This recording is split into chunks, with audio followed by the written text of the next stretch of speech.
The NFL rumors are swirling as we approach the draft next week, and one defensive superstar could potentially be on the trade block. Wow. And the Eagles, surprisingly enough, have been linked as a potential destination, but does it actually make sense? Would they even consider the idea? We'll break down all the details, discuss the pros and cons, and a whole bunch more. But welcome into A to Z Philly. I'm RB. Do me a favor, like this video, go down below, subscribe to the channel, and be sure to stay up to date with all of our Eagles coverage. We started off with Jalen Hurts, who has been selected to the 2025 Time 100, an annual list of the 100 most influential people in the world. Man, look at that smile. Look at the confetti raining down.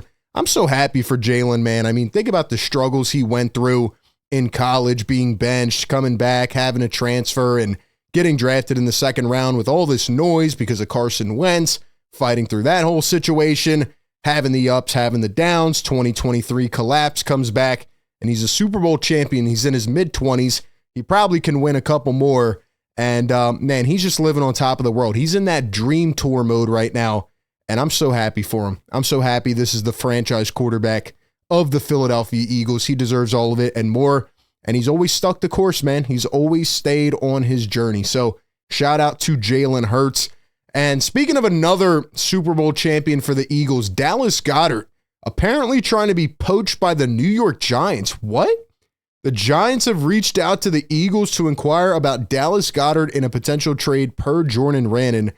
Man, this is just insane. Like, have some damn shame, Giants. We know you're a pathetic organization, but you know what the Giants are like? They're like the broke guy who goes to the people that he screwed over and screwed out of money and stole money from, and then asks them for a loan because he's out of money. You know what I mean? Like, come on, Giants, have some damn shame. Are you kidding me? You're coming to the Eagles for Dallas Goedert? Look, I know he's in his prime, and I know he just had a great season and a great Super Bowl, but come on, man. Go get your tight end somewhere else. Why are you coming to the Eagles? That's just sad. That's pitiful. Shame on you, Giants. We know you stink, but we're not giving you any handouts, all right? Go build your team the right way and get rid of that dumb GM that got Saquon up out of there, man. I love it, though. It's funny. It's comedy. Thank you for providing the Eagles with all of this comedy. Okay, let's go ahead and get into the real matter today, and that is this, okay? Per USA Today, Eagles listed as a team that could potentially trade for Steelers star TJ Watt. What? TJ Watt on the trade block? Hold up now. And I know what you're thinking. This isn't realistic. It's not going to happen. It's the offseason. We're just spurting out rumors. I get it. Okay, but let's keep something in mind. Here was an article that was put out last year from TJ Watt, and it was published by Michael David Smith of PFT. TJ Watt reflects on his career last year, saying, quote, "For me, it's all about no playoff wins." And in this piece, he admits that, yeah, I'm probably going to be one of the best defensive players of all time when it's all said and done, but it doesn't matter because I want to win something.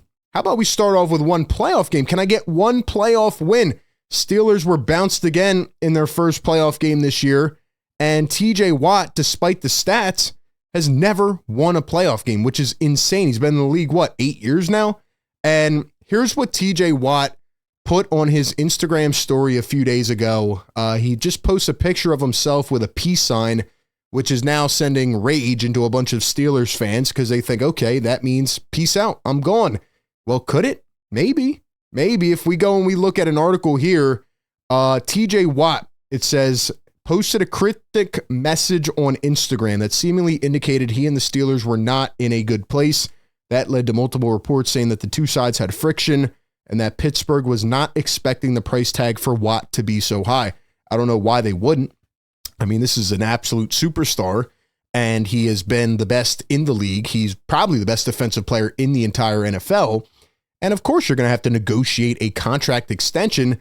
And you just saw what a guy like Myles Garrett got, in obviously different situations entirely, kind of different positions, I guess you could say, technically. But this is the price you're going to have to pay. It's all about resetting the market. And it says Watt is entering the 2025 season as a 30-year-old, has yet to win a playoff game. That's a lingering topic revolving around the former Defensive Player of the Year. The Steelers don't seem to be getting any closer to breaking the streak as they get strung along by Aaron Rodgers.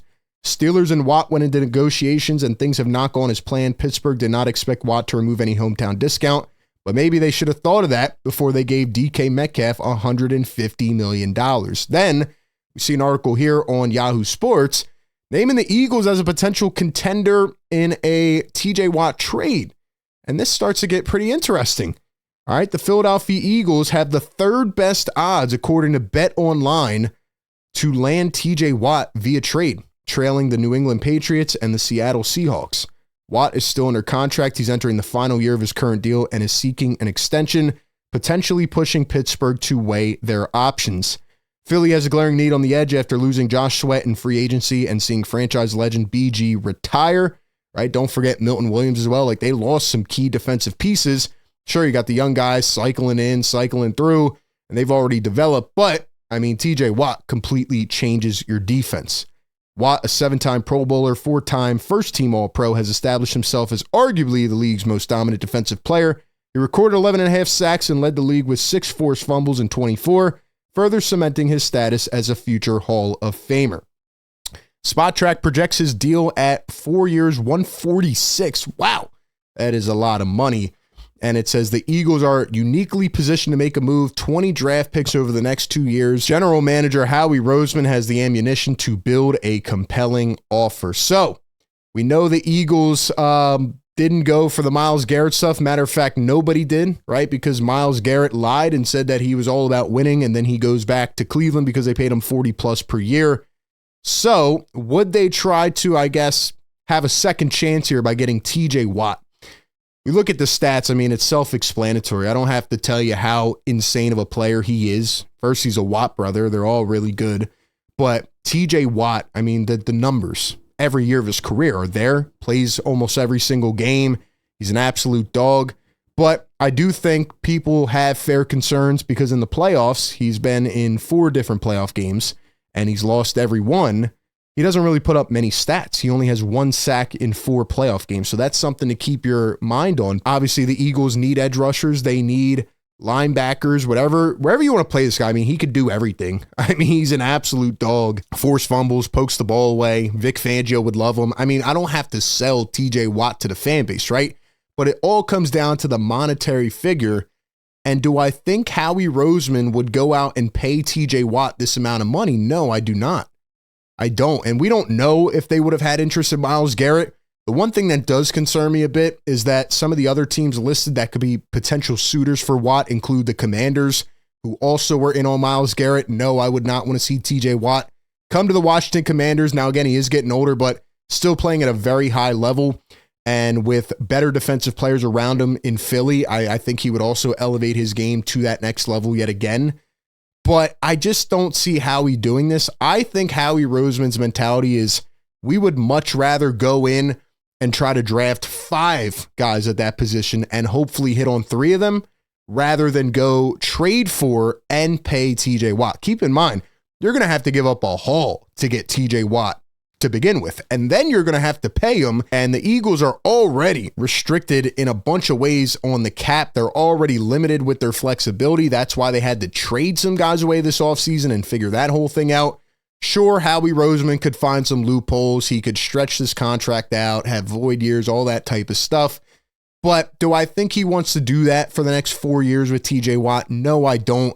I think Howie would much rather bank in the NFL draft and try to go land a player, that can develop in year 1 and year 2 and maybe become a really good Pro Bowl type of player one day. I mean, we saw it with Jalen Hunt this past year. We've seen it with Nolan Smith. Howie is much more likely, and he feels confident in his abilities to hit in on the draft. I understand why the Eagles are being mentioned given their unique situation. And obviously, they're primed to make another big-time run, and TJ Watt wants to win. But it just doesn't seem worth it to me, especially for a 30-year-old at this point. So that's kind of where I'm at with this whole conversation. But what do you think? I mean, is TJ Watt actually going to get traded? Maybe the Steelers finally just meet his figure. They keep him in Pittsburgh for life, and, he's just a Steeler, right? And he's not going anywhere. That's what I would probably lean towards happening, the most likely outcome. But you never know with these things. Guys can get pissed off. We saw Myles Garrett have a change of heart and go back to Cleveland, even though he He knows he's not winning anything, and it'll be interesting to see how Pittsburgh approaches this situation. But give me your thoughts down below. Do you think the Eagles should try to go in for one of the best defensive players in the league based on what it would cost to get him? Or should they just rely on their draft capabilities? Give me your thoughts down below. Appreciate everybody for tapping in. Be sure to like, comment, and subscribe. And as always, I'll catch you on the next one.